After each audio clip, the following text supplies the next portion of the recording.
श्री शिवाय नमस्तुभ्याम, हर हर महादेव, जय महाकाल। कैसे हैं आप सभी लोग? आप सभी लोगों को नरक चतुर्दशी और साथ ही साथ दीपावली की हार्दिक शुभकामनाएं। माता लक्ष्मी जी का वास आपके घर में सदैव बना रहे, आपके जीवन में खुशियां आए, यही मैं महादेव जी से प्रार्थना करता हूं। देखिए, आजकल के टाइम पर ना परिवार में एक समस्या सबसे ज्यादा होती है कि परिवार में क्लेश बहुत ज्यादा होता है, लड़ाई झगड़ा बहुत ज्यादा होता है, कोई ना कोई कोर्ट केस कचहरी कुछ ना कुछ चलता रहता है। किसी की नौकरी नहीं लगती, किसी की कोई मनोकामना पूरी नहीं होती, घर में सुख शांति समृद्धि नहीं है। पूज्य गुरु जी ने कहा कि जो शिव महापुराण का ये उपाय कार्तिक मास के महीने की शिवरात्रि को कर लेता है, मतलब नरक चतुर्दशी के दिन कर लेता है, महादेव के 3 नामों वाला उपाय, महादेव खुद उसकी कामना को पूरा करते हैं। पूज्य गुरु जी की कथा से सुनकर के और समझ करके पूरे उपाय को बड़े ही आसान भाषा में आपको बताऊंगा, परंतु उससे पहले आप सबसे एक छोटी सी प्रार्थना। जो लोग पहली बार आए हैं, चैनल को सब्सक्राइब जरूर कीजिएगा और वीडियो को लाइक करके देव आदिदेव महादेव का कोई सा भी प्यारा नाम कमेंट बॉक्स में लिखना मत भूलिएगा। इस पूरे वीडियो में हम 3 महा उपायों के बारे में बात करेंगे जो कि आपकी अलग अलग कामना पूर्ति के लिए सिद्ध होंगे, तो ध्यान से सुनना, समझने की कोशिश करना। सबसे पहले बात करते हैं पहले वाले उपाय की। पहला वाला उपाय जो पूज्य गुरुजी ने बताया, यह आपके परिवार के लिए होगा। देखिए, काफी बार क्या होता है ना कि परिवार में छोटी छोटी सी बातों को लेकर के लड़ाई झगड़ा बहुत ज्यादा होता है।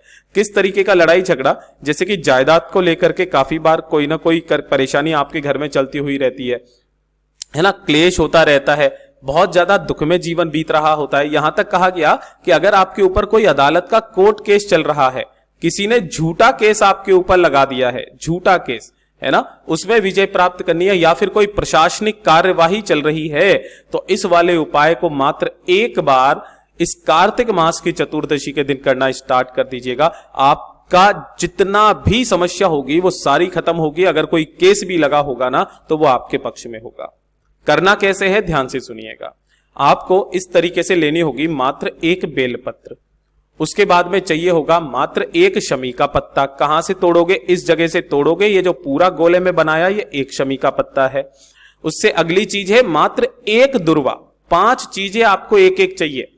एक बेलपत्र, एक शमी पत्र, एक इस तरीके से दुर्वा लेना, मात्र एक चावल का दाना आपको लेना है जो कहीं से भी खंडित ना हो, एकदम खड़ा चावल का दाना, अक्षत आपको लेना है, और साथ ही साथ 1 लोटा शुद्ध जल अपने घर के साथ में, 1 कनेर का फूल आपको लेना है ना, 1 कनेर का फूल। यहां लिख देता हूं, ये जो पीला कनेर का फूल होता है, ये वाला फूल आपको लेना है। इन सभी को लेकर के, 5 चीजें हो गई, 5 चीजों को लेकर के आपके आसपास जो भी बेलपत्र का पेड़ है, गुरुदेव ने तो यहां तक कहा कि अगर आपके घर में किसी गमले में बेलपत्र का पौधा भी लगा हुआ है, तो उसके नीचे भी आप इस उपाय को कर सकते हो। घर में बेलपत्र का पेड़ है, उसके नीचे इस उपाय को कर लेना, लेकिन कार्तिक मास की शिवरात्रि के दिन अपनी कार्य सिद्धि के लिए इस उपाय को करना मत भूलिएगा। यहां पर जाना, यहां जाने के पश्चात इस पेड़ के नीचे की जो भी मिट्टी है, उसी मिट्टी से आपको एक पार्थिव शिवलिंग का निर्माण करना है।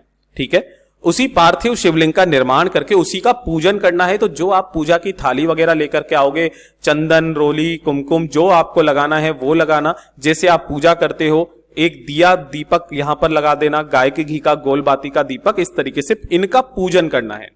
पूजन करने के पश्चात जो 5 चीजें आपने ली है, उन 5 चीजों को अपना नाम और गोत्र बोल करके, ध्यान रखना, अपना नाम और गोत्र बोल करके शिवलिंग के ठीक ऊपर अपनी कार्य सिद्धि की, जिस कार्य के लिए आप पूर्ण के लिए उपाय कर रहे हो, उसकी कामना करके यहां पर रख देना है उन 5 चीजों को। जब आप वो 5 चीजें रखोगे, आपको तब 3 महादेव का नामों का स्मरण करना है। पहला रंगेश्वर महादेव, दूसरा चंपेश्वर महादेव, चंपेश्वर महादेव, और तीसरा है कुंदकेश्वर महादेव। इन 3 महादेव के नाम को लेकर के ये 5 चीजों को आपको शिवलिंग पर समर्पित करना है। बाबा से विनती करना, कामना करना, और कामना करके इन 5 चीजों को वापस आपको उठा लेना है। और उठा करके जो 1 लोटा शुद्ध जल आपने लिया है, ओम नमः शिवाय, श्री शिवाय नमस्तुभ्यम मंत्र का स्मरण करते हुए शिवलिंग पर समर्पित करना, जिससे वहीं का वहीं उसका विसर्जन हो जाए। करने के पश्चात ढोक देकर के दीपक को वहीं पर छोड़ करके आपको आ जाना है अपने घर पर उन 5 चीजों को लेकर के।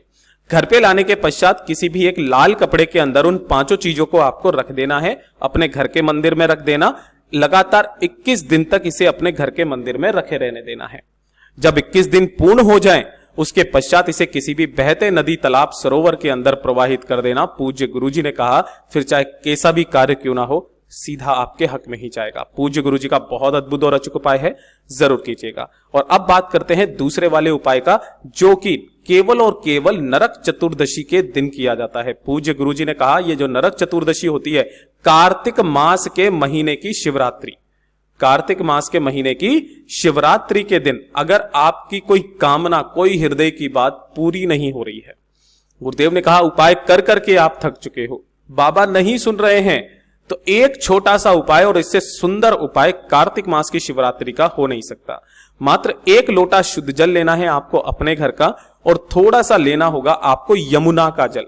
गुरुदेव ने कहा कि अगर यमुना का जल नहीं मिलता है तो आपके घर में गंगा जल तो होगा, उसी गंगा जल का थोड़ा सा भाग आपको इसी कलश के अंदर डाल देना है, और इस कलश को लेकर के चले जाना है भोलेनाथ के मंदिर में शिवलिंग के पास।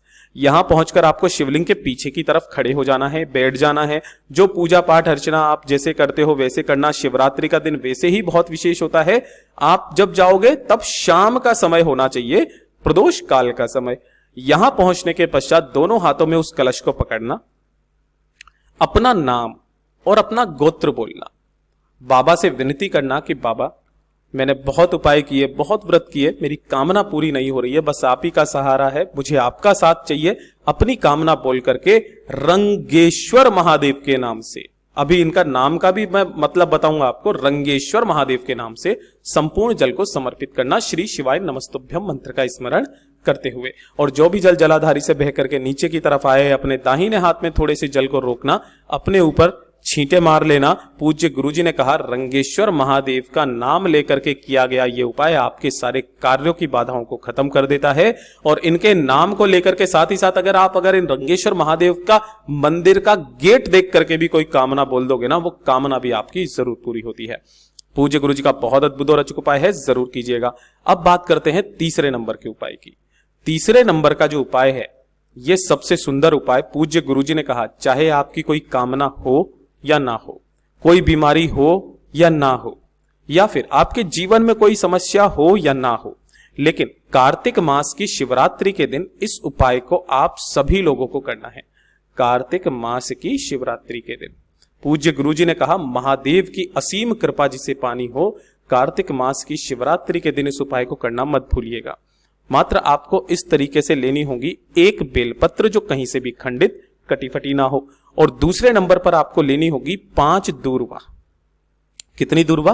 5 दूर्वा लेना, और थोड़ा सा लेना होगा आपको चंदन। अब चंदन के बारे में गुरुदेव ने नहीं कहा कि लाल लेना है, पीला लेना है, सफेद लेना है, जो चंदन मिल जाए वो चंदन ले लेना। और 1 लोटा शुद्ध जल अपने घर का तांबे के कलश में।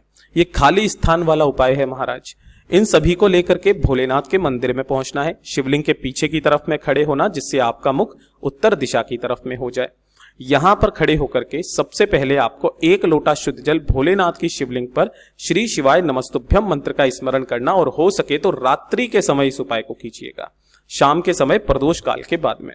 1 लोटा शुद्ध जल समर्पित कर देने के पश्चात जो आपने 5 बेलपत्र लिए हैं, उन 5 बेलपत्रों को शिवलिंग पर एक बहुत विशेष स्थान होता है, मैं अभी आपको बताता हूं। ये जो माता रानी का हस्तकमल होता है और ये माता अशोक सुंदरी का स्थान, इसके बीच में ये वाली जो खड़ी लाइनें मैं आपको बना रहा हूं इस तरीके से, ये वाला जो स्थान होता है ये है खाली स्थान, है ना। इसी खाली स्थान पर आपको उन 5 बेल पत्रों को समर्पित करना है। किस तरीके से? डंडी माता अशोक सुंदरी के ऊपर रहे और जो बीच वाली पत्ती है वो कटी भाग की ओर हो। इस तरीके से 5 बेलपत्र समर्पित करना, और जो 1 बेलपत्र समर्पित करना, और उसके बाद में जो 5 दुर्वा हैं उन 5 दुर्वाओं को अपनी कामना कह करके इसी खाली स्थान पर समर्पित कर देना। अपना दाहिना हाथ इसके ऊपर रखकर अपना नाम और अपना गोत्र बोलना, बाबा से विनती करके, कामना करके, ढोक दे करके वापस चले आ जाना। गुरुदेव ने कहा इस नरक चतुर्दशी के दिन करके देखिएगा, अगले आने वाली चतुर्दशी से पहले आपकी वो कामना जरूर पूरी होगी। पूज्य गुरुजी के सभी उपाय बहुत ही ज्यादा खास और अद्भुत है, जरूर कीजिएगा। वीडियो पसंद आए तो लाइक जरूर करना, चैनल को सब्सक्राइब जरूर कीजिएगा।